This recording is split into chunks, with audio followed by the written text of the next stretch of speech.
दोस्तों, मेरे मित्र ने बोला है कि फार्मिंग कैसे की जाती है, तो आज उनको बताते हैं।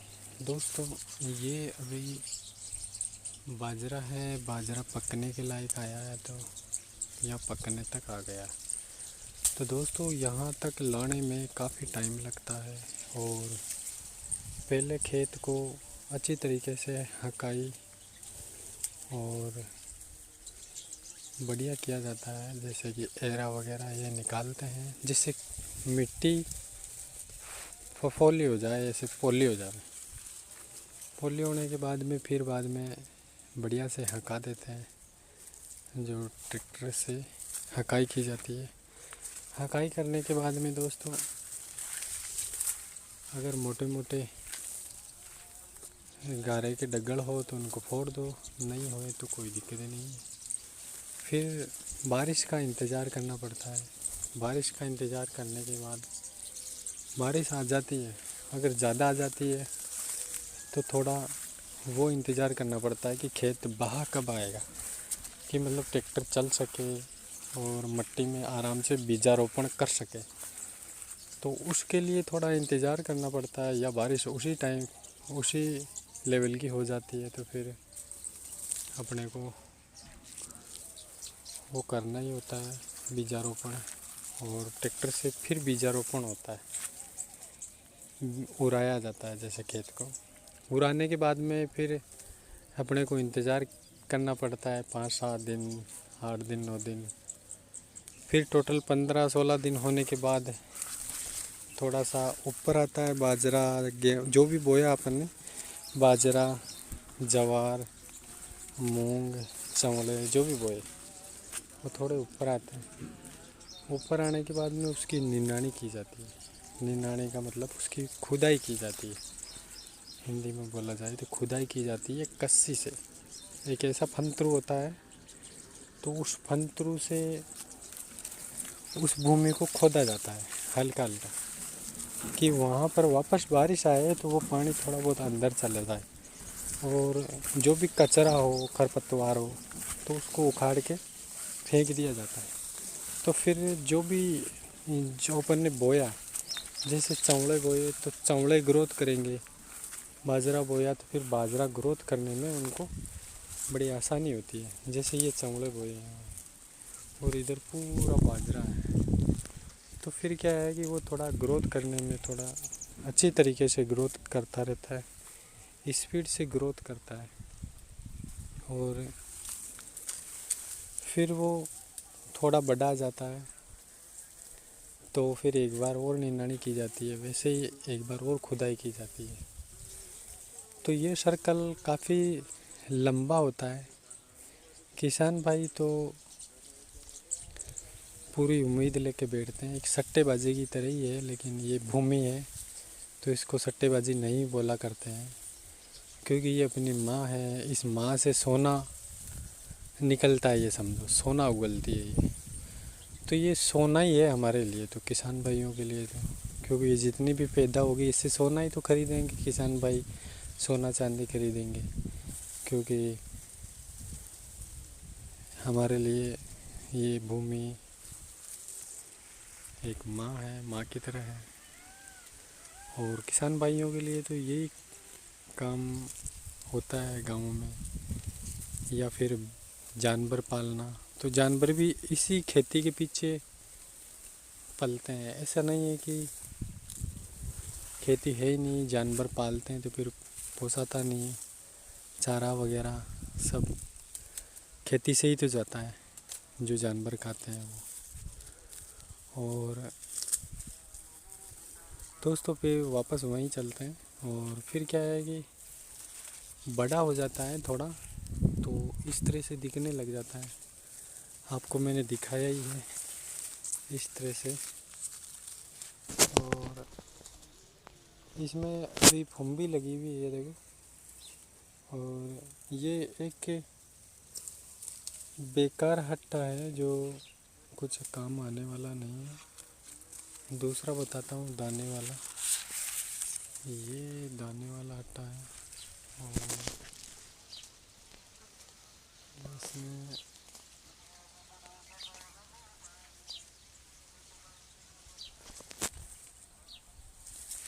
ये दाने वाला आटा है।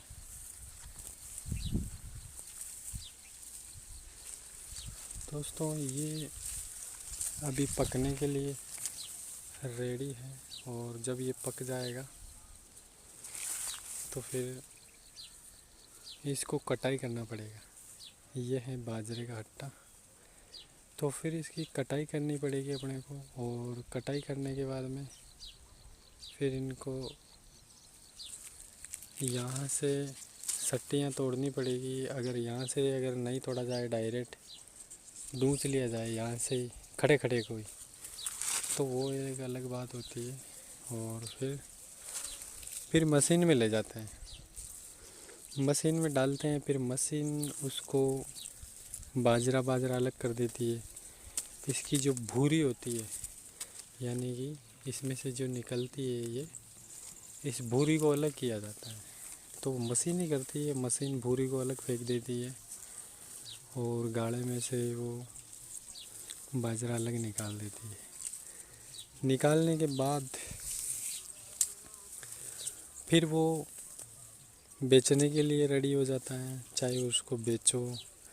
फिर हम खाते भी हैं। सिटी में तो क्या पता बाजरा खाते हैं नहीं खाते हैं, कोई खाते होंगे कोई नहीं खाते होंगे, लेकिन फिर हम तो बाजरा खाते हैं और काफ़ी खुश भी होते हैं। अगर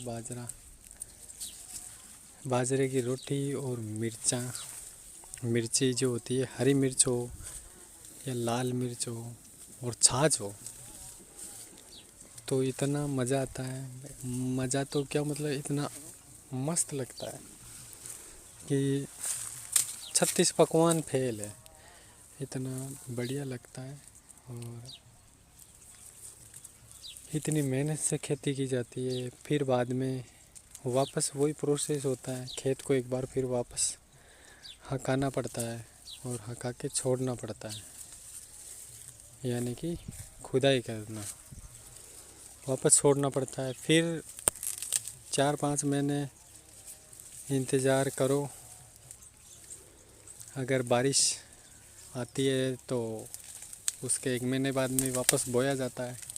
सर्दी आ जाती है तो सर्दी की फसल बोते हैं। फिर सर्दी की फसल आपको मालूम है कि सर्दी में गेहूँ वगैरह बोया जाता है, लेकिन फिर हमारे इधर पानी वाला है नहीं, तो उसमें फिर जो चने होते हैं, चने, सरसों, रायड़ा, ससड़ा, वो बोया जाता है। उसको बोने के बाद फिर वही सेम प्रोसेस होता है, लेकिन चने में थोड़ी निनाणी नहीं करे तो भी चले, लेकिन कोई करने वाले करते हैं, अच्छी बात है। तो दोस्तों इतना सारा प्रोसेस से गुजरने के बाद ये खाने की चीज़ें उपज होती है। अब किसान भाइयों के लिए कितनी मेहनत का काम है ये, और इतना मेहनत करने के बाद ये सब चीज़ें आती है। जो गेहूँ, बाजरा, आटा जो भी है, जितने भी सारे बिस्कुट व्यंजन खाने के हैं, खाद्य पदार्थ जितने भी हैं, ये सब किसान भाई इतना मेहनत करते हैं।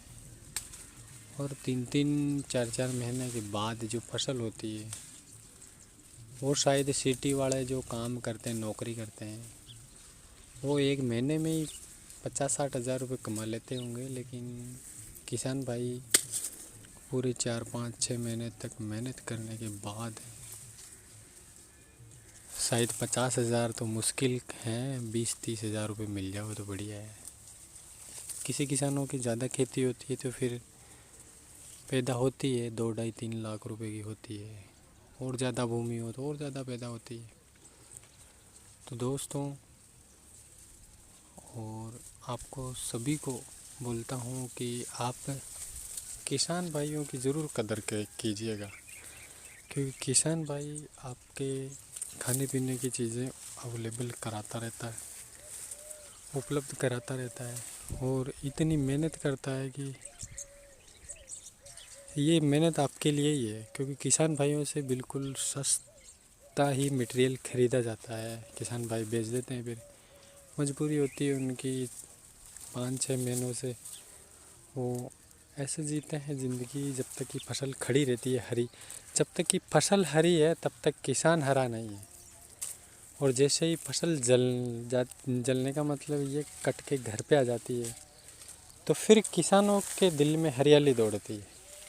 क्योंकि जब तक फसल हरियाली में रहती है ना, तब तक किसान का जी मुट्ठी में होता है।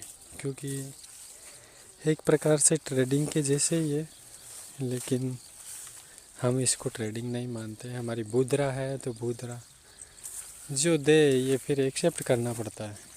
कर भी क्या सकते हैं किसान भाई। फिर हर बार ये अगर धोखा भी दे देती है तो फिर भी वापस इसी के आंचल में जाके बैठते हैं किसान भाई। क्योंकि सबसे ज़्यादा बड़ी उम्मीद किसान भाइयों को इस बुदरा से होती है कि और कहीं से अपने को धन मिले ना मिले, लेकिन यहाँ से तो धन मिलना ज़रूरी है और यहीं से मिलता है। दोस्तों वीडियो काफ़ी लंबी हो चुकी है और मैंने आपको प्रोसेस भी बताया। मेरे एक मित्र का कमेंट था, वो काफ़ी टाइम से कमेंट कर रहा था, भैया जी फार्मिंग के बारे में बताओ, फार्मिंग के बारे में बताओ। तो फिर मैंने सोचा यार फार्मिंग का प्रोसेस बताते हैं, कितना मेहनत होता है, कैसे क्या करते हैं किसान भाई, वो सब प्रोसेस मैंने बताया है। और अब मिलते हैं नेक्स्ट वीडियो में। तब तक के लिए नमस्कार, बाय बाय, जय हिंद, जय भारत।